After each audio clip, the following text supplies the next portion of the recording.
área de la vida. Entonces lo estamos exponiendo con algo que, como tú dices, no pueden cumplir.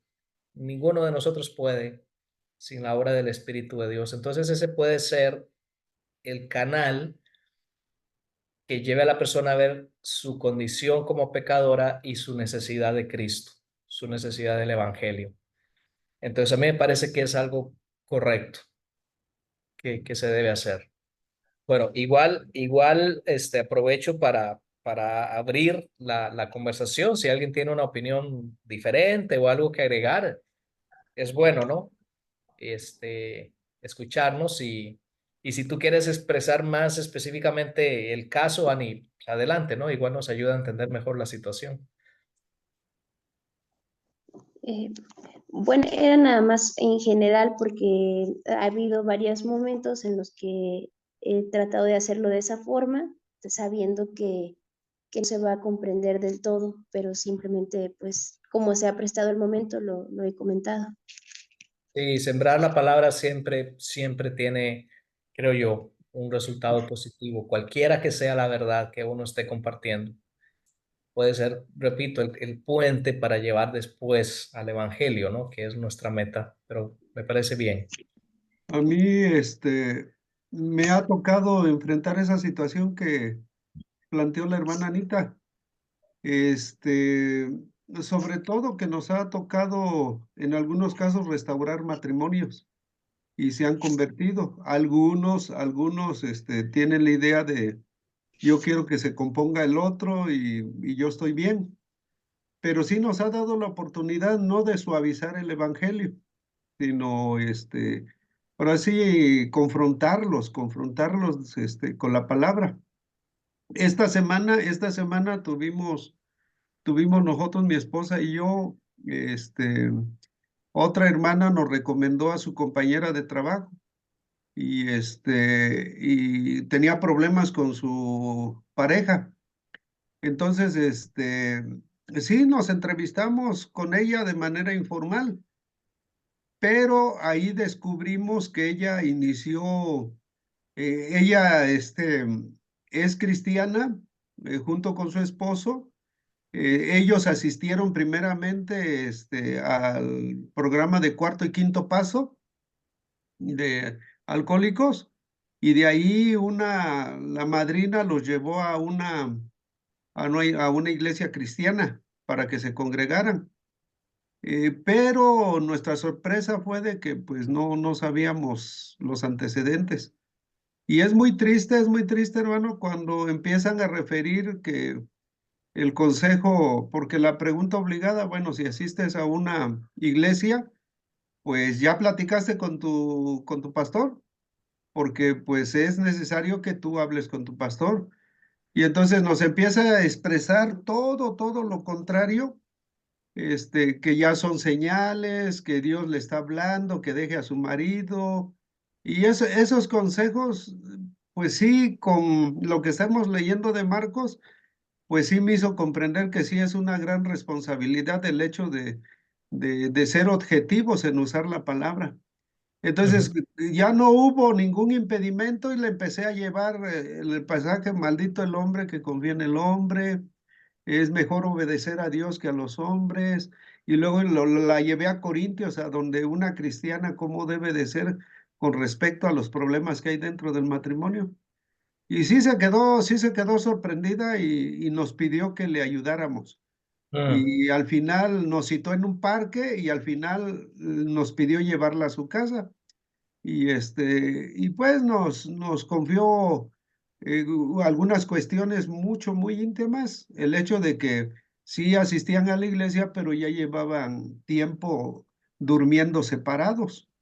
Entonces, mi esposa también intervino y todo eso, y ahorita el marido le expresó agradecimiento a la maestra que nos conectó por el hecho de que su esposa ya tuvo un comportamiento diferente. Y es que le dijimos que su problema era que no había perdonado.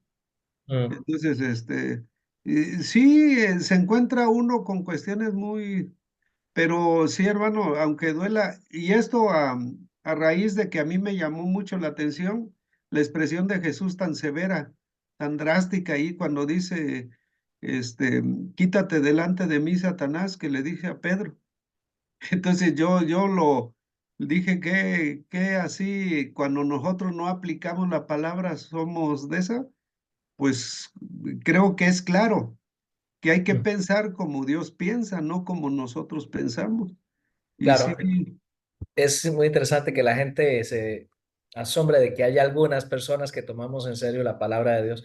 Pero ahí en el capítulo 7 de Marcos, que bueno, no hablamos de eso, la tendencia religiosa es poner las tradiciones humanas por encima de la palabra de Dios, ¿verdad? En la primera sesión hablábamos del conflicto entre la religión y el reino.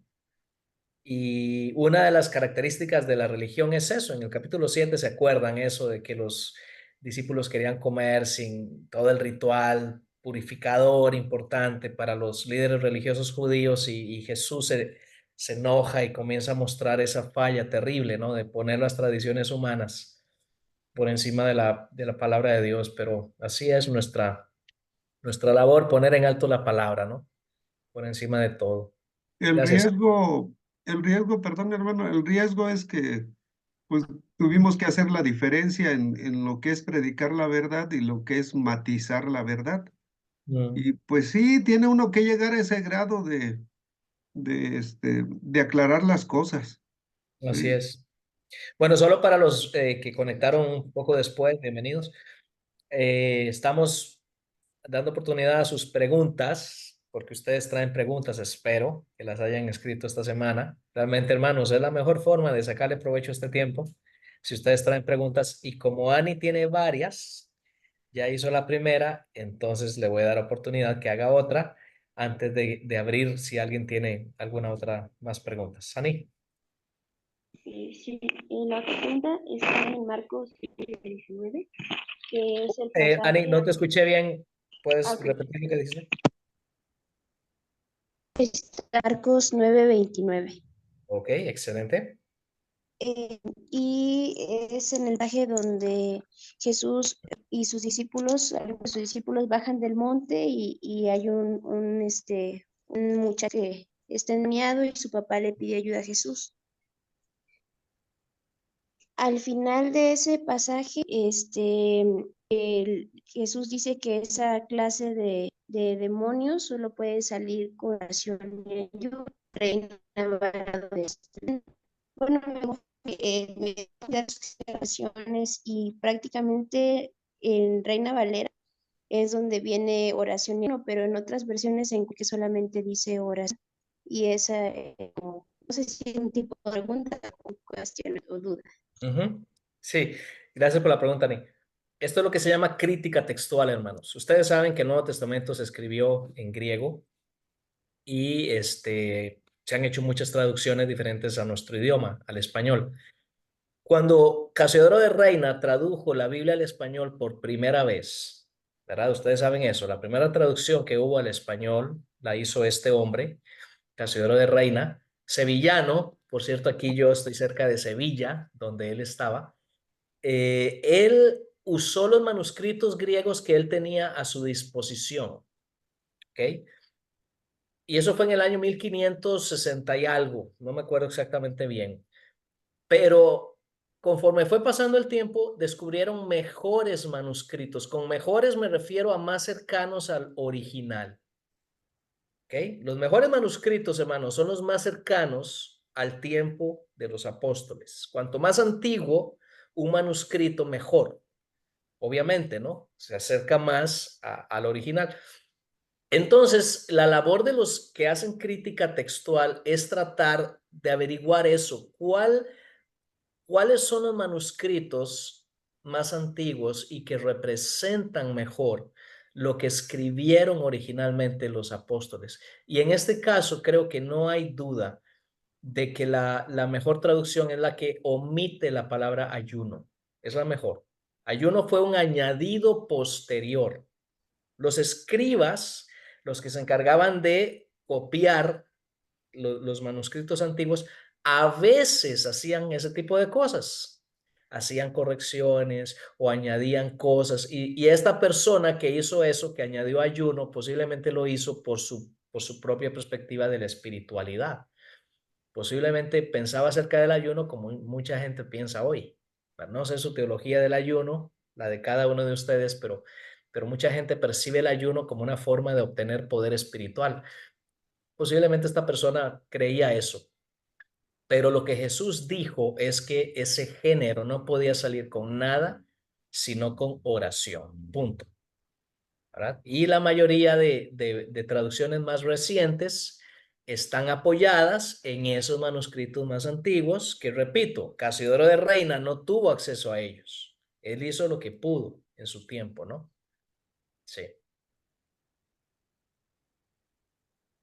Gracias. sí. Bueno, antes de volver con Ani, que creo que tiene más preguntas, voy a dejar la oportunidad por si alguien más tiene sus preguntas.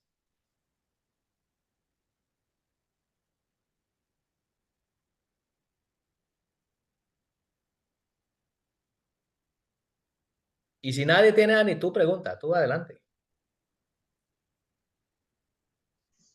Ok, bueno, esta pregunta está en Marcos 9, capítulo 9, versículo 12, donde vienen bajando del monte y como apareció Moisés y Elías, los discípulos vienen hablando, le preguntan a Jesús que por qué dicen los escribas que tenía que venir primero.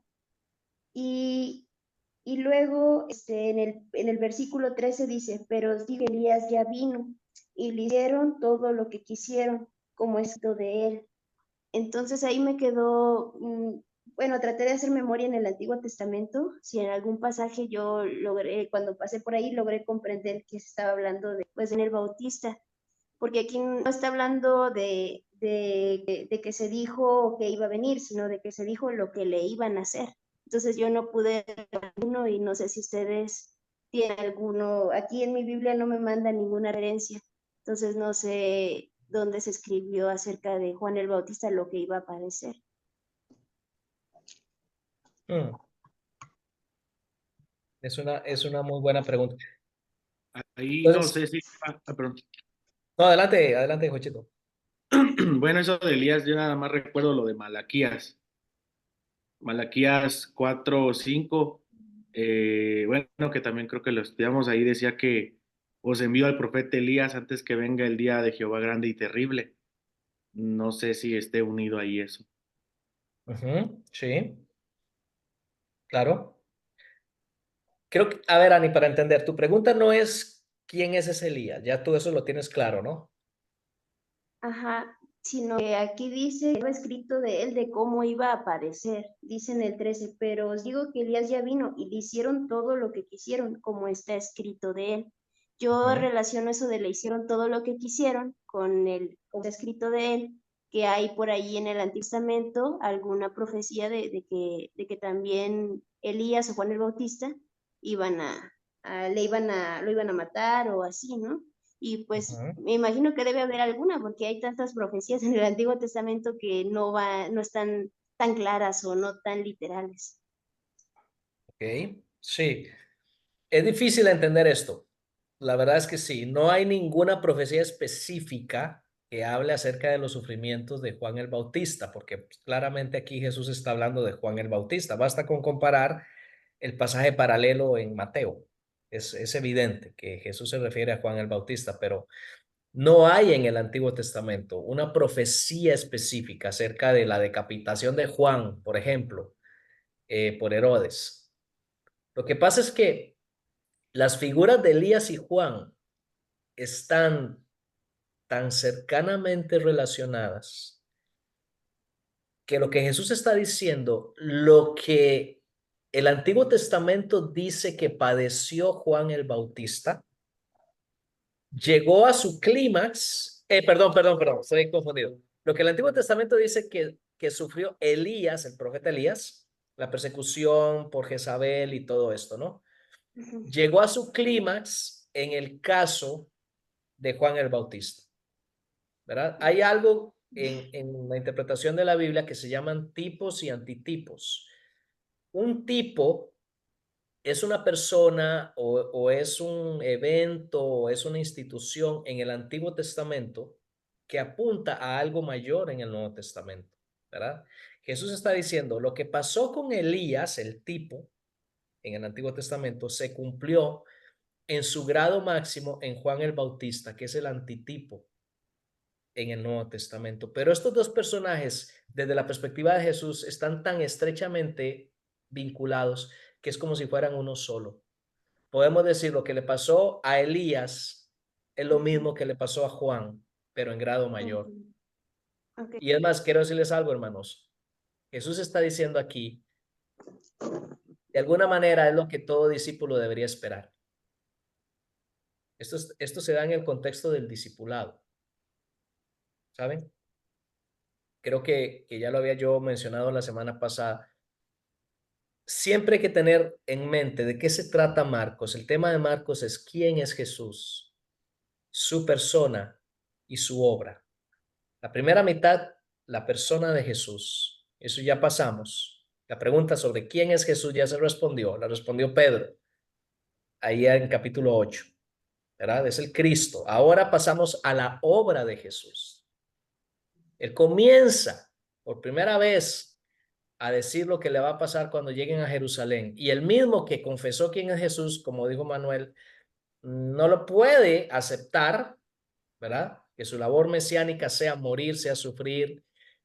Y entonces el discipulado comienza de nuevo, capítulo 8, versículo 34. Otra vez Jesús llama a la gente y a los discípulos y establece la cruz como el paradigma, como el modelo de lo que es el discipulado. Si alguno quiere ser mi discípulo, renuncie a sí mismo o niéguese a sí mismo, como se traduce en español, pero a mí me gusta más renuncie a sí mismo.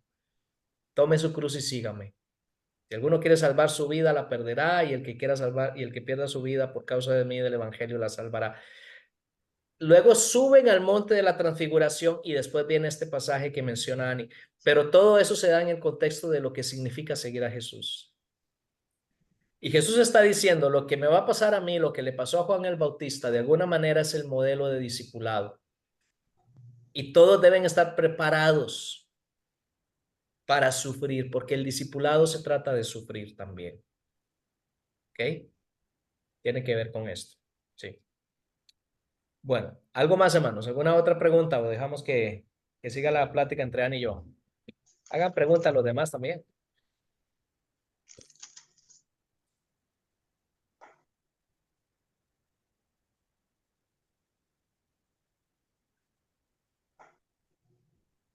Y si no, Ani, pues tú sigue preguntando. Tú vienes preparada para la clase, así que adelante.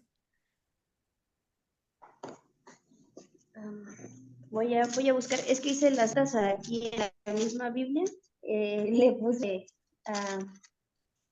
bueno, aquí una nota, en la de, donde habla de lo que contamina al hombre, en Marcos, sí, no, pero se estaba, no, este es No anterior. pasa nada, no pasa nada. Podemos regresar un poco, no te preocupes.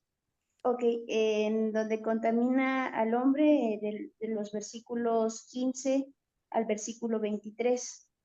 Léelo, por favor. Ajá, Léelo. dice, El nada hay capítulo fuera 7, ¿verdad? Estamos en el capítulo 7, ¿no? del capítulo 7, sí, versículo 15 en adelante.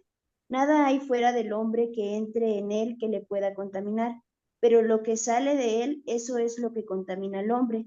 Si alguno tiene oídos para oír, oiga. Cuando se alejó de la multitud y entró en casa, le preguntaron sus discípulos sobre la parábola. Él les dijo, ¿también vosotros estáis así sin entendimiento? ¿No entendéis que todo lo de fuera que entra en el hombre no le puede contaminar? Porque no entra en su corazón, sino en el vientre y sale a la letrina. Esto decía haciendo limpios todos los alimentos, pero decía que lo que del hombre sale, eso contamina al hombre, porque de dentro del corazón de los hombres salen los malos pensamientos, los adulterios, las fornicaciones, los homicidios, los hurtos, las avaricias, las maldades, el engaño, la lascivia, la envidia, la maledicencia, la soberbia, la insensatez. Todas estas maldades de dentro salen y contaminan al hombre. Bueno, yo ahí anoté al final, le puse, ¿contaminan al hombre que las recibe? Es una pregunta que me hice porque, bueno, está siendo de una persona, en este caso, de mí, que esté saliendo, no sé, un pensamiento de avaricia o de hurto, algo así.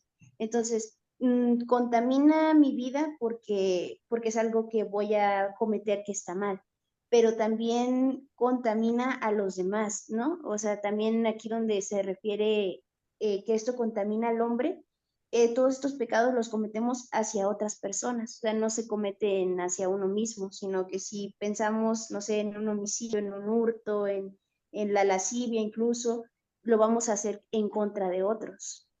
Pero ahí contamina, ¿a qué se referiría? ¿Cómo se contamina una víctima de un robo, de pecado? Pues bueno, es receptor del daño, o sea, se contamina bueno, el que se contamina primeramente es quien lo realiza, pero más bien sí sería como un daño hacia otros. Sí, no, la idea de contaminar es, ellos están pensando, los líderes religiosos, en la contaminación ritual del Antiguo Testamento, que era algo exterior, ¿verdad? Por eso tenían tantas leyes y rituales y tradiciones sobre lavamientos y purificaciones externas.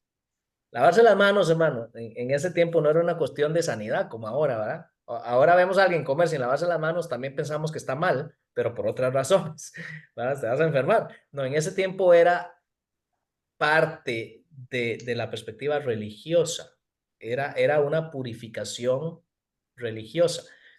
Y Jesús dice, la verdadera contaminación no es exterior, es interior. Es más, no viene de afuera hacia adentro, es de adentro hacia afuera. No es lo que entra, es lo que sale. ¿Por qué es lo que contamina? Porque no es el estómago el problema es el corazón. El problema es el corazón.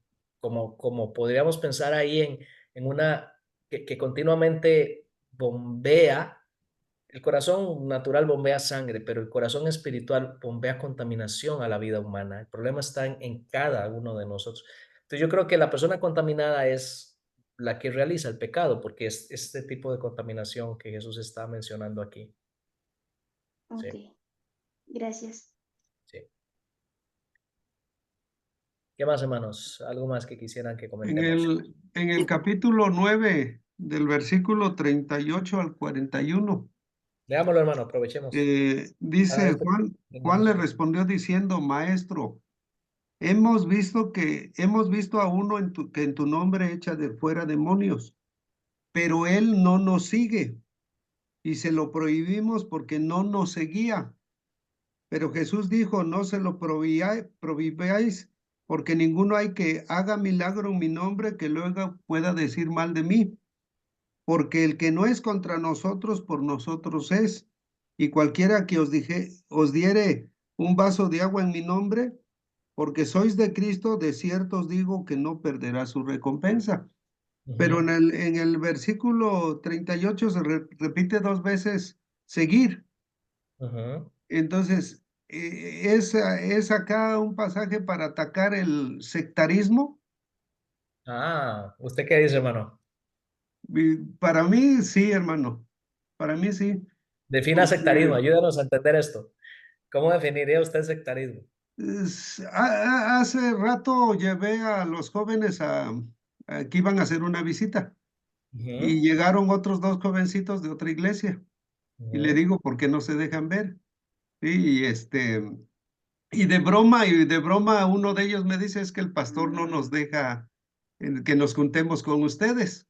wow. Y le digo, ¿lo estás diciendo en serio? No, no, hermano, dice, no.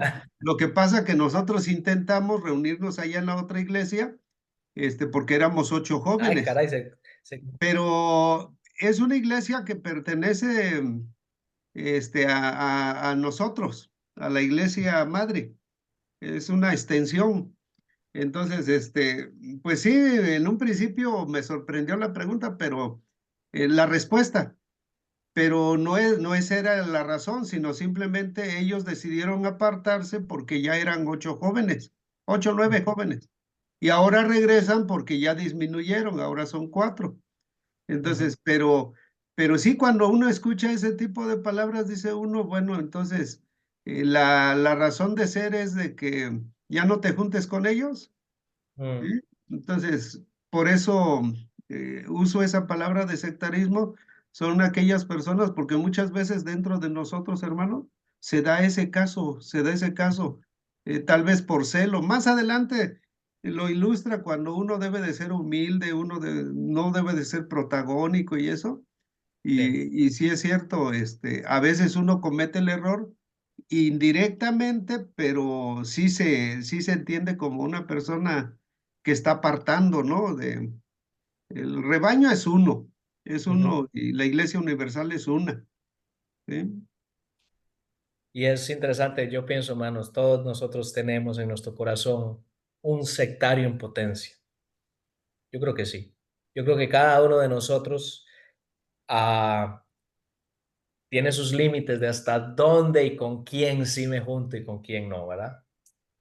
Entonces, este es un buen pasaje y gracias, hermano Manuel, que nos recordó eso. Es un buen pasaje para autoevaluarme y decir, donde yo trazo la raya, estoy hablando de otros hermanos cristianos. ¿Es correcto que yo no quiera relacionarme con ellos, trabajar con ellos, ¿verdad? Por cualquier razón que sea. Entonces, sí, hay que tener cuidado todos nosotros con esto del sectarismo. Gracias, hermano. ¿Qué más, hermanos? ¿Qué más? Va muy bien la plática. Quiero aprovechar hoy que están preguntadores. Buenos días. Hola, Giovanni. Yo traigo una pregunta para el capítulo 9 del verso 14 al 29, Bien, cuando excelente. los discípulos de Jesús no pudieron expulsar ese espíritu mudo Ujú, eh, de aquella persona. Y en esta parte Jesús,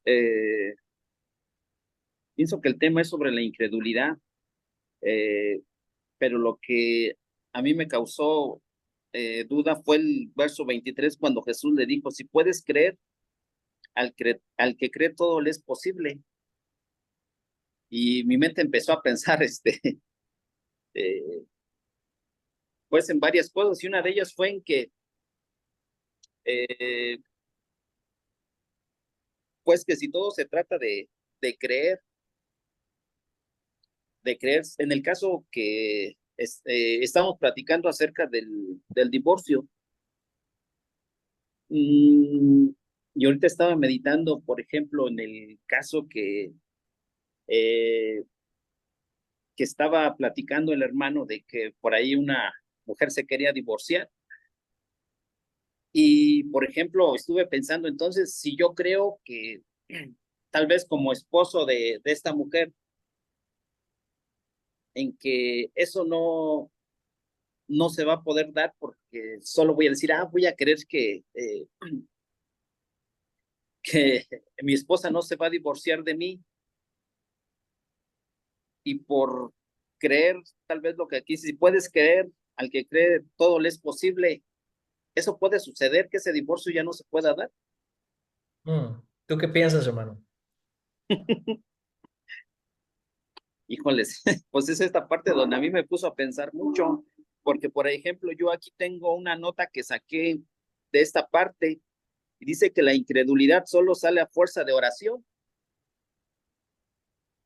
Sé de antemano que, por ejemplo, pues gracias a Dios no es mi caso, pero pues sé que uno tiene que estar orando y pues poniendo lo que está de su parte para que eso no se pudiera dar.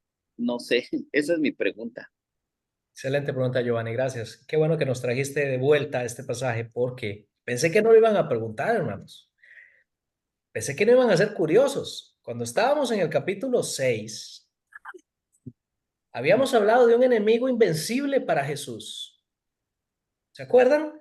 ¿Se acuerdan a Jesús venciendo la tempestad, venciendo a Legión, venciendo la enfermedad incurable, la muerte misma y luego en Nazaret, no pudiendo vencer la incredulidad de la gente? Yo les dije, Marcos deja esto sin resolver, lo va a resolver más adelante. Y ninguno me preguntó dónde, cuándo, cómo. Yo dije, wow, no les interesará. Pero aquí está la respuesta. Aquí está el pasaje donde ese enemigo invencible es vencido. Hermanos, en la raíz de todo problema humano está la incredulidad. Escúcheme lo que le estoy diciendo. En la raíz de todo problema humano, de toda situación humana difícil, está la incredulidad. La incredulidad es el mayor enemigo de la obra de Dios.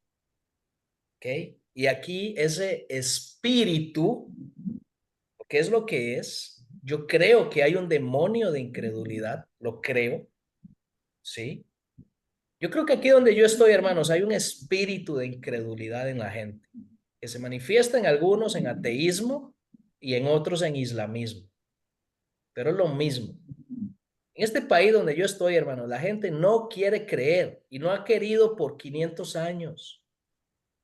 ¿Me explico?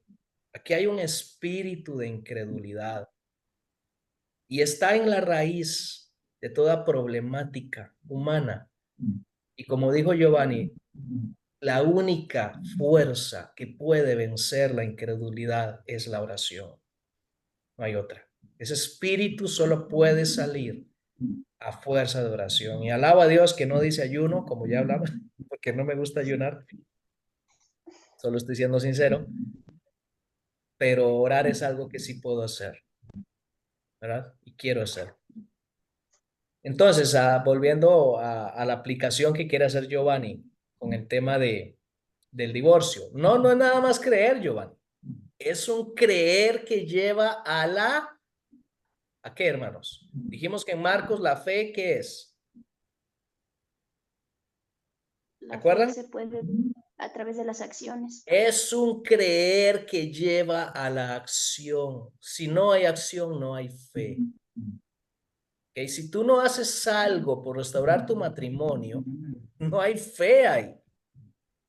Estás en peligro de divorcio y no haces algo para restaurar tu matrimonio, eso no es fe. Eso se llama credulidad, ingenuidad. Eso se llama un deseo bonito, pero la fe real ora, clama a Dios y actúa, hace algo, se mueve. Ya lo dijimos la vez pasada. Entonces Jesús está diciéndonos aquí que la fe resuelve todo problema humano. Sí, pero la fe verdadera, la fe que ora y actúa, que depende de Dios y hace lo que le toca hacer. ¿Sí? No sé si ayuda Giovanni o si hay algo más que quisieras comentar sobre esto. No, sobre esta parte ya me quedó claro, gracias, hermano. Sí, También por... Adelante, hermano. es de las preguntas que yo me hacía, hermano, durante el proceso. Estamos en la segunda mitad y estamos en el discipulado de la cruz. Entonces, lo externo es la escuela y Cristo lo usa porque yo decía por qué ellos no entendían y por qué personas que están fuera de los escogidos están creyendo, están entendiendo. Pero ahorita con lo que usted acaba de mencionar, me, me aclara todo. O sea, ellos, dioses, Cristo trataba por todos los medios de que ellos dieran el paso hacia la acción, no nada más seguirlo, sino que realmente lo sintieran y actuaran. Entonces me queda claro ya eso. Sí, Giovanni, creo que querías comentar otra cosa, ¿no? Sí, sobre el capítulo 11, cuando vemos la maldición de la higuera estéril, Jesús le dice, nunca más coma nadie fruto de ti, pero lo que aquí me fue que no era el tiempo en el que la higuera diera frutos. Esa es pregunta. Muy bien. Claramente la higuera es un símbolo, claramente. Y entonces la pregunta es, ¿un símbolo de qué? Eso es lo que se llama, hermanos, un pasaje sándwich. Ya habíamos hablado de esto, ¿se acuerdan? ¿Verdad? Jesús viene, Jairo le dice que su hija está a punto de morir. Jesús va, pero en eso aparece la mujer con flujo y se interrumpe la historia de Jairo para volver a retomar al final. Jairo al inicio, al final y en medio la mujer. Aquí es igual, la higuera al inicio, después la de la purificación del templo y después se retoma el tema de la higuera. Entonces, esa higuera estéril es símbolo de qué, hermanos?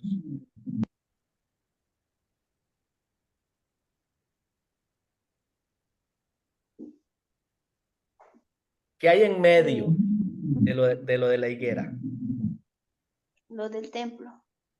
La higuera es símbolo del templo y el templo es el corazón de la vida religiosa del pueblo de Israel. La higuera es un símbolo de la situación espiritual de Israel. Un pueblo que no ha producido fruto y que Jesús dice ahí que va a ser destruido. Y más adelante en el capítulo 13, Jesús retoma ese tema, ¿verdad? Les dice a sus discípulos que ese templo va a ser no solo destruido, arrasado hasta los cimientos. Y comienza a dar ahí una serie de profecías sobre el tiempo del fin. Entonces es claro que la higuera ahí representa la condición espiritual de la nación de Israel. Más adelante Jesús dice esto de varias maneras, hermano. Más adelante con la parábola de los siervos de la viña, ¿se acuerdan? ¿Verdad?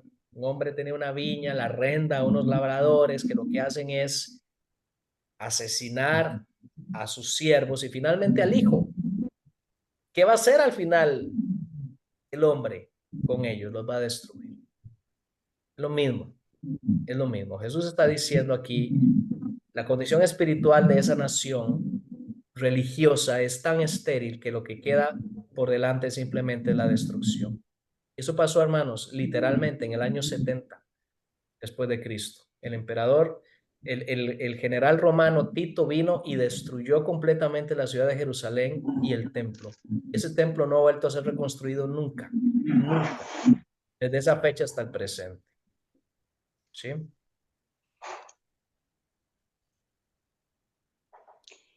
Gracias, hermano, era todo.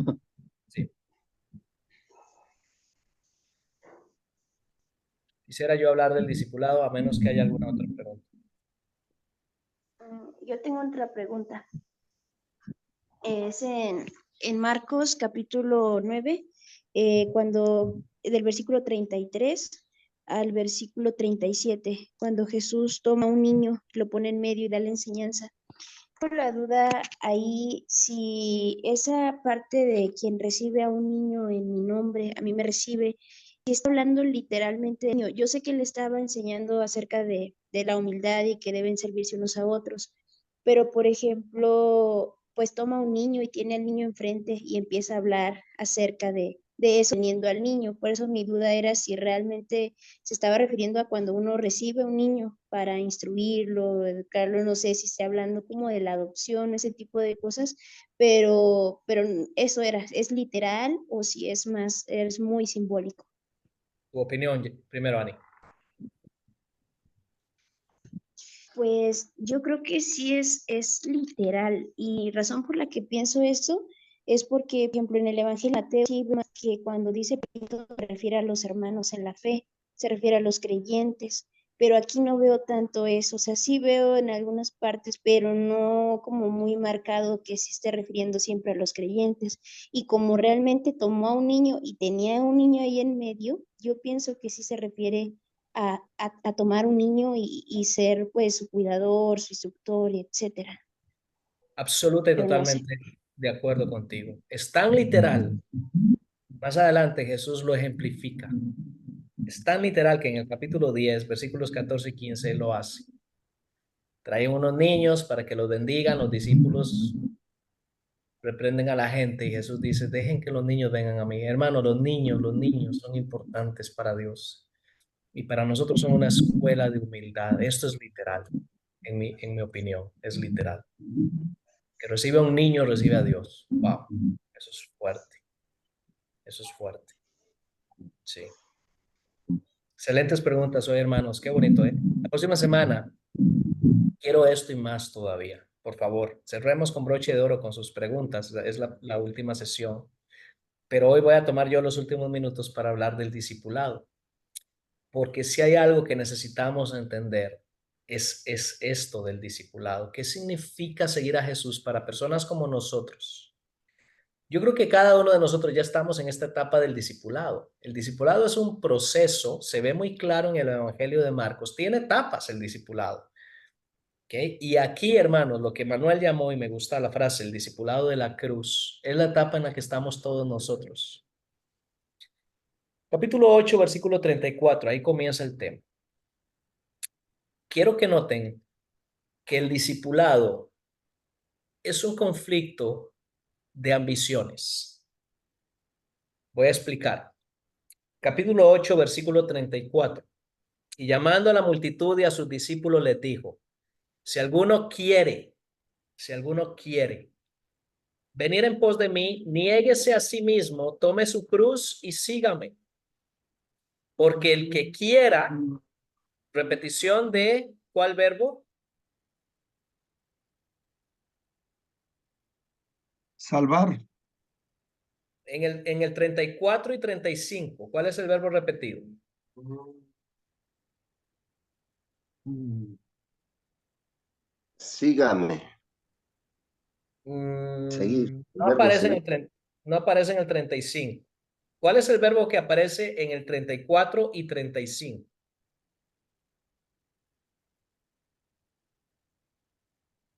Lo voy a leer. Y llamando a la multitud y a sus discípulos les dijo, si alguno quiere venir en pos de mí, niéguese a sí mismo, tome su cruz y sígame, porque el que quiera salvar su vida la perderá, pero el que Querer, pierda, pero el querer. que pierda su vida por causa de mí y del evangelio la salvará. Hermanos, el discipulado es un conflicto de ambiciones. Vamos a tomar el verbo querer para hablar de ambiciones. Una ambición es un deseo profundo, algo que queremos, que está en lo profundo de nuestro corazón. Y Jesús dice, en cada uno de nosotros está el querer seguirlo, pero también está el querer salvar la vida. ¿Ok? Yo quiero seguir a Jesús, pero al mismo tiempo quiero salvar mi vida. ¿Qué significa eso? Quiero protegerme a mí mismo.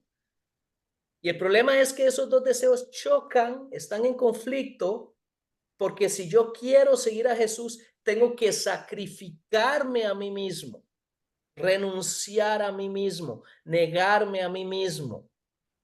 Eso es lo que demanda el discipulado, que yo renuncie a mí, pero en mí está el deseo de salvarme, de protegerme, de salvaguardarme. Entonces, por un lado, mi deseo de seguir a Jesús, pero aquí tengo que renunciar a mí mismo, y por otro lado, mi deseo de salvaguardar mi vida. Y están en conflicto, y la pregunta es, ¿cuál deseo va a prevalecer? ¿Cuál deseo va a prevalecer? El discipulado, hermanos, para cada uno de nosotros es ese conflicto de ambiciones. ¿Cuál ambición va a tener más fuerza? ¿La ambición de seguir a Jesús o la ambición de preservar nuestra propia vida? Alguna gente preserva su propia vida queriendo ganar el mundo entero. Por eso Jesús dice, ¿de qué le sirve a un hombre ganar el mundo entero si se pierde a sí mismo? Algunos tratan de salvar su vida, preservarse a sí mismos buscando seguridad, otros buscando dinero. Por eso aparece ahí en el trayecto la historia del joven rico, el joven que no quiso deshacerse de sus posesiones para seguir a Jesús. Era la manera de salvar su vida para él, el dinero, ¿verdad? Cada uno de nosotros, hermanos, tiene ambiciones que chocan contra el discipulado. ¿Me explico? La pregunta es, ¿sabes tú cuáles son esas ambiciones? ¿Has renunciado a esas ambiciones realmente para seguir a Jesús? Y yo creo que todos estamos en ese proceso de renunciar a las ambiciones que en mi corazón se oponen al seguimiento de Jesús, se oponen al discipulado. Y saben, hermanos, todos tenemos la ambición de estar por encima de los demás. Por eso esto de los niños, los discípulos discutían quién iba a ser el más importante. Hacia el final de esta sección del Evangelio de Marcos, ahí están Jacobo y Juan pidiendo las posiciones de privilegio y Jesús teniendo que enseñar que en el reino de Dios no es así, que el que quiera ser grande debe hacerse un servidor de todos, que el que quiera ser primero tiene que hacerse un esclavo de todos. ¿Ok? Ahí están entonces en mí esas dos ambiciones. Quiero seguir a Jesús, pero a la vez quiero ser el primero de todos. Yo tengo que renunciar a esto, a esta ambición, para realmente poder seguir a Jesús. Quisiera que vayamos al capítulo 10, versículos 43 al 45. Y si alguien los puede leer, por favor.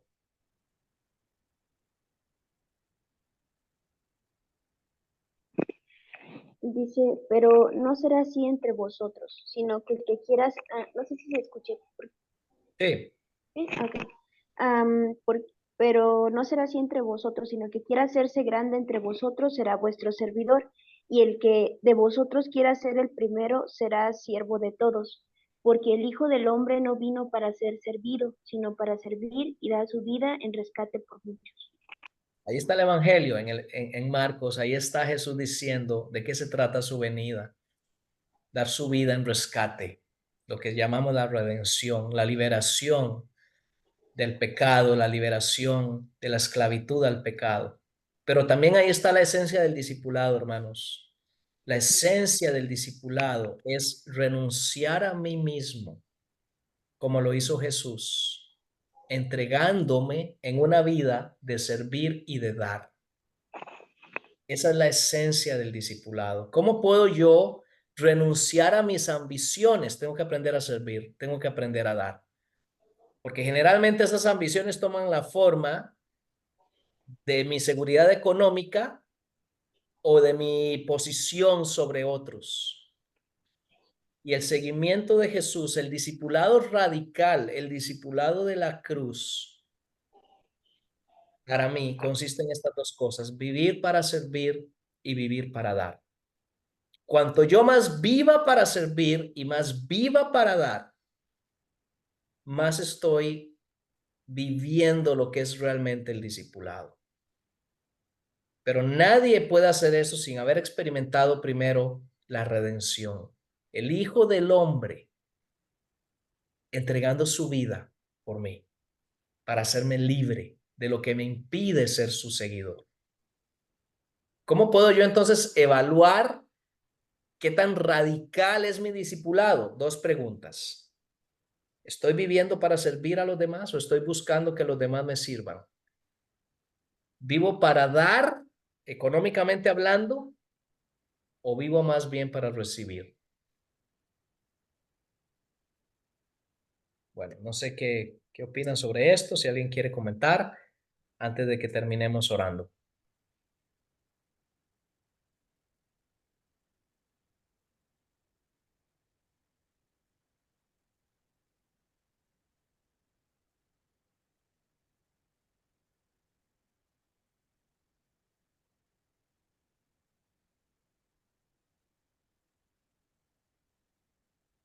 ¿En qué consiste seguir a Jesús? ¿Cómo lo resumirían ustedes?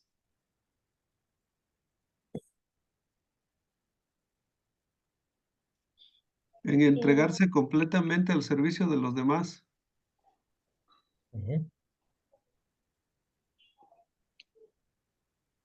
¿Qué dicen los demás? Renunciar quizás nuestros proyectos personales y anteponer el propósito de Dios, anteponer la misión de Cristo, que es el proceso de discipulado. En obedecer a Jesús día tras día.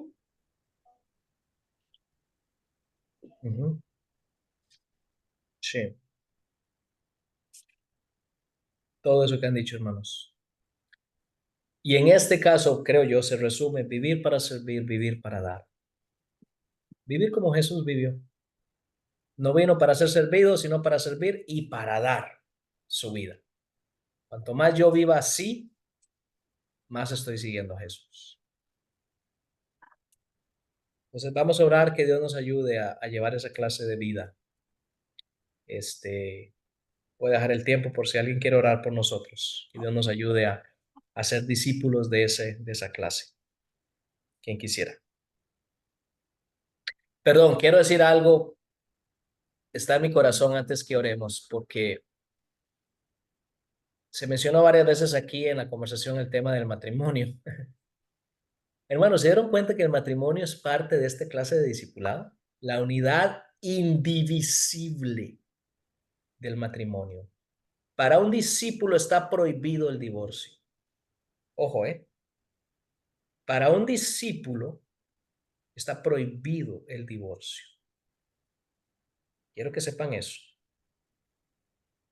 Y cuanto más uno vive para servir a su pareja y para dar a su pareja, menos posibilidades de divorcio. A ver, solo quiero mencionarlo porque es importante entender esto también. Bueno, ¿quién quisiera orar por nosotros?